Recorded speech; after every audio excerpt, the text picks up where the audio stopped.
Okay, so our last presentation will be by Michael West. He was advised by Audrey Van. And Michael will be talking about to move or not to move, principal curvatures of articular surfaces. Yeah, so give a brief outline of what we'll be talking about, give you a background on some key terms that will be important throughout the presentation, and then go through into a motivation of why we're doing the work that we're doing. And then follow that with previous work. So this has been a year-long project. I'm going to try and summarize the work I did last semester, and then go straight to the final design, which I worked on this semester, and then from that go into preliminary experiments, those results, and the next steps. So first, giving a background of ligaments. So ligaments are the fibrous connective tissues that connect bones to other bones. So in this toy example here, you're seeing a 3D printed torus joint in my hand. If the torus joint was the bones, the ligaments would be the rubber bands here. And similarly, in the picture on your right-hand side, you can see that we've highlighted these articular surfaces and the ligaments as well. Articular surfaces are the 2 points in which a joint meet. So, and the points in this toy example where they touch. And it's pretty widely believed that ligaments and articular surfaces are what control, I guess, displacement in the joint. And what we're trying to test in our experiment is whether or not that the articular surfaces are enough to determine joint motion, regardless of the ligaments.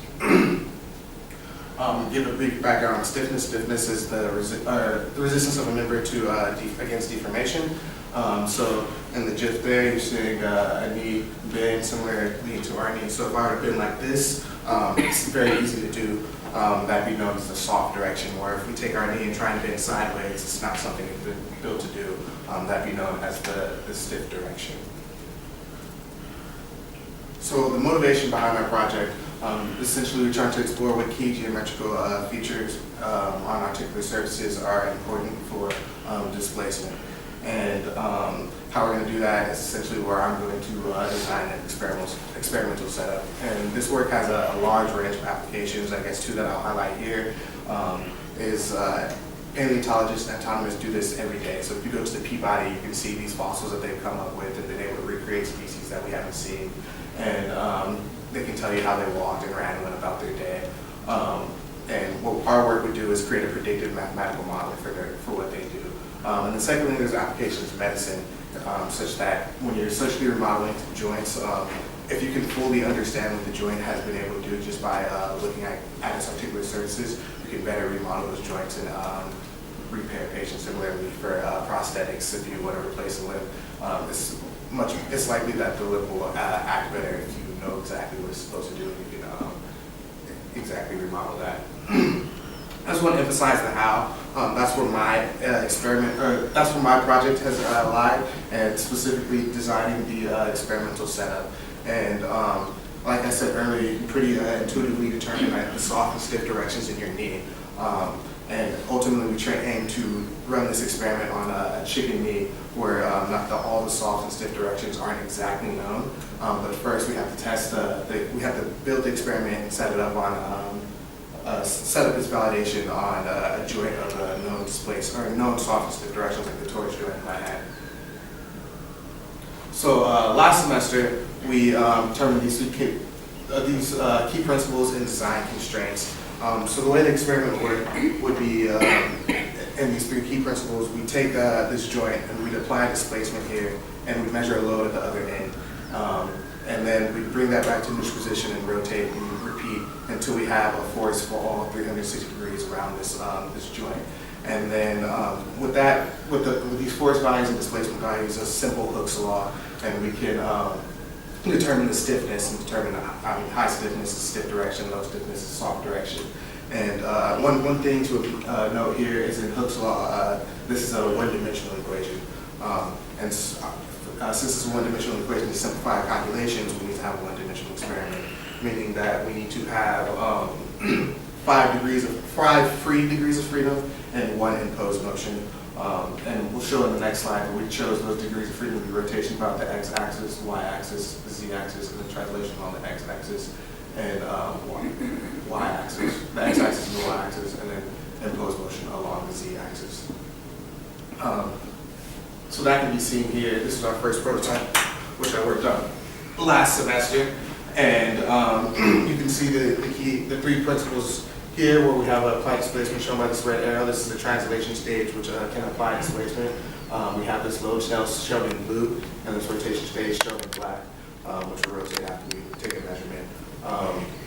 And then we were able to create these degrees of freedom. So here we have a 2D rotation stage, and we have this low friction bearing that's connected to the joint substitute, the one that you see in my hand, and it creates rotation about the y-axis here, and then about the x-axis as well. And then for this entire translation stage will sit on an air table. And if you guys have ever played air hockey, you know it's a very free-moving stage. So you have translation along the x-axis and the y-axis, and the rotation about the z-axis. So now we have our 5 degrees of freedom. So that's what we did last semester. And moving forward, we realized a couple things. One, we need a larger translation stage because the translation stage we had that you've seen previously doesn't apply displacement that would be large enough to notice a force for our eventual chicken experiment. We wanted to automate the translation stage just for ease of experimentation, make it go much faster. And then the 2D rotation stage that we had, we used bearings that weren't as low friction as we wanted. So we went to find the lower friction bearings. And then we needed a lower XY planar stage. So what we had as the air table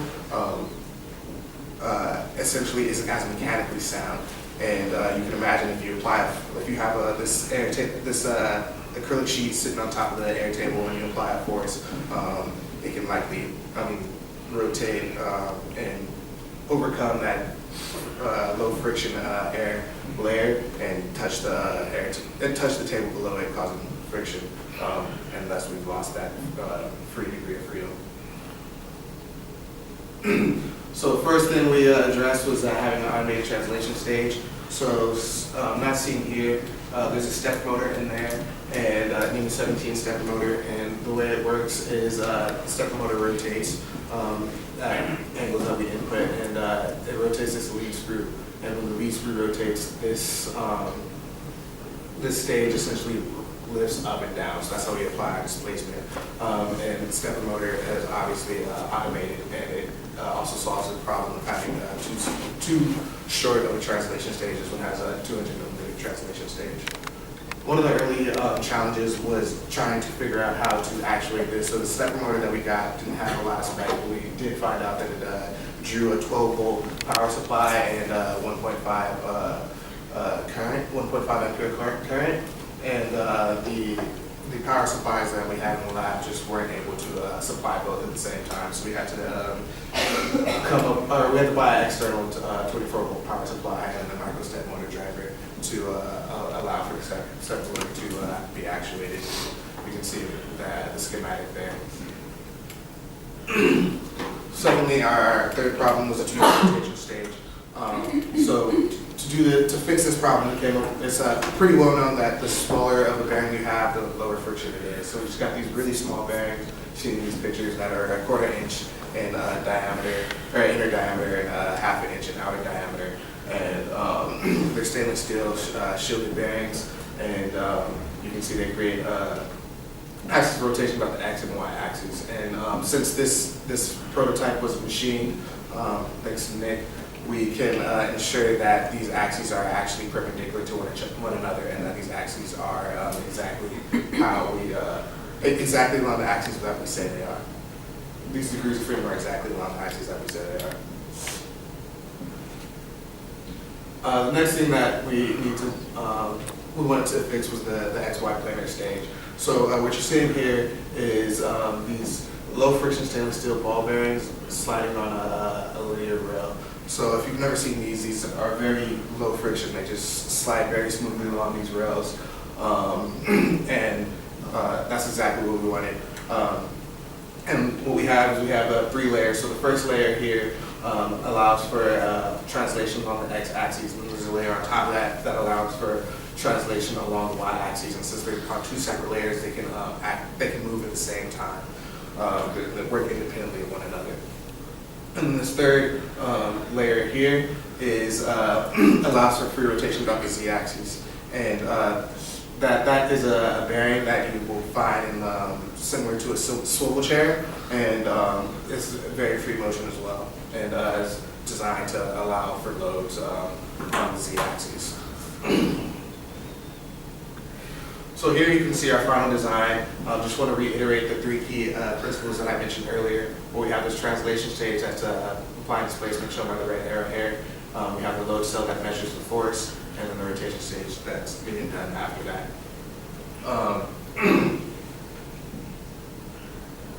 Also want to reiterate that the coordinate axes that I've been referring to do not apply to this load cell. So the load cell comes with its own special coordinate axes. And for the preliminary results I'm going to show you, it's important to notice that the z direction is coming in that direction, and the xy plane is on the plane of the load cell. So these are the preliminary experiments, which I can walk you through.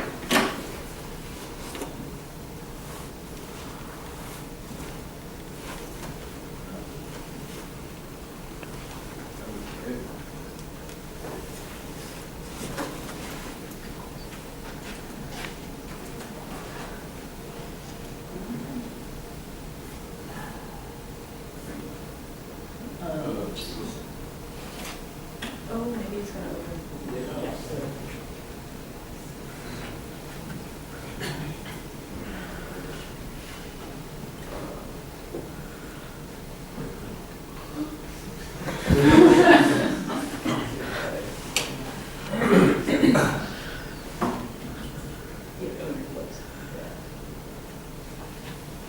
So yeah, we have it's starting off, we use this joint here. It starts off in a 0 degree of orientation, and this is the free degree of motion. So here we have a hinge joint made of Legos, and obviously we can tell very intuitively that this is the soft direction, and this would be the stiff direction. So if we take it back to our knee example, this would be the soft direction, and then sideways stiff direction.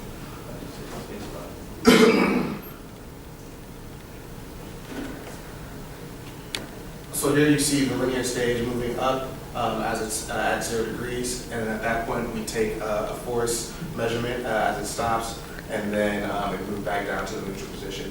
And then next you'll see we rotate 30 degrees, and then as it moves, you see at the bottom, you very notice slightly that since we have that degree of freedom, it'll move in that orientation. Again, relating to one-dimensional Hooke's law. And then when it comes back down, you see it return back to the neutral position. And then again, rotate it to 60 degrees, you see something similar. Again, you can see that motion even more drastic as we have I guess a higher angle away from the soft direction. And lastly, we have it at 90 degrees. And if the displacement is applied perfectly perpendicular to the stiff direction, it should not move, which we see here.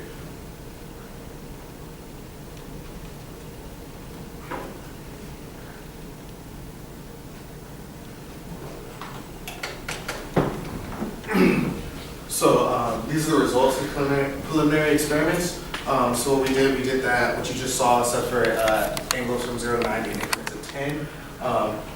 And what you're looking at is the stiffness that we calculated using Hooke's law, as I mentioned before, after we measured the displacement and the force.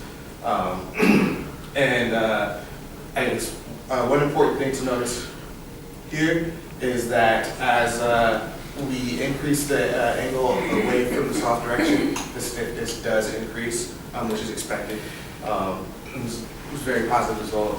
And the blue line represents the XY resultant force, which is the force that we are essentially supposed to be looking at. As you recall, the z direction is out of the plane, or out of the plane of the load cell, and that should be free due to this this linear rail guide here. So theoretically, what you're looking at, the red line, is the XY, is the resultant force measured from the forces on the load cell in the X, Y, and Z direction. And those should be the same if Z is 0. As you can see, Z is not 0. One hypothesis as to why is when we ordered the ball bearing carriages, a couple of them were not as free moving as others. Specifically, this one has been giving us a lot of trouble. So that brings us to our takeaways and next steps. the friction in our 2D planar stage. We need to fix that and essentially try and possibly order some new ones or see if there's some other lubrications that will fix that problem. And then after that, this experiment is pretty much ready to go to test it on an ex vivo chicken. Just want to give some acknowledgments to Naomi and Ali, who really helped me a lot. And then also to Madhu and Glenn, Kevin Ryan, and especially Nick, who spent a lot of hours in the machine shop helping put this together.